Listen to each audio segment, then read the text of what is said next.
C'est aujourd'hui le 3e épisode de notre Focus sur le monde consacré toute la semaine à une bataille de cartes. Avec l'Union africaine qui a décidé de soutenir une campagne intitulée Correct the Map, corriger la carte, qui vise donc à redonner à l'Afrique ses véritables proportions, du moins des proportions plus proches de la réalité.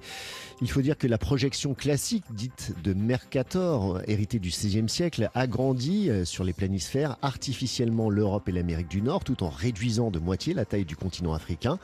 De quoi braquer les projecteurs sur un courant plus large, celui des cartographies dites radicales. On en parle avec Nicolas Lambert ce matin, co-auteur de Cartographia, comment les géographes redessinent le monde, ouvrage qui vient de paraître chez Armand Collin.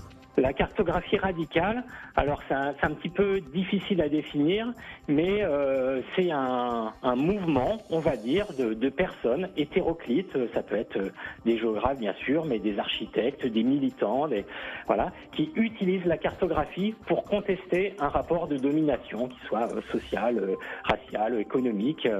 Donc ça peut être à des échelles très locales, à l'échelle d'une manifestation. Dans le livre, on cite par exemple des cartes qui ont été réalisées en marge du G20 où sont représentées des cibles anticapitalistes pour déstabiliser un peu les forces de l'ordre. Et ça peut être aussi rendre visibles des personnes qui sont invisibles, donc faire une cartographie de bidonville alors que sur les cartes officielles elles n'ont ni adresse ni réalité officielle. On va faire des cartes pour les faire exister, etc.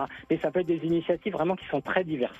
La bataille des cartes ou comment la cartographie est à la base de la géopolitique, c'est le sujet de notre Focus sur le monde toute la semaine.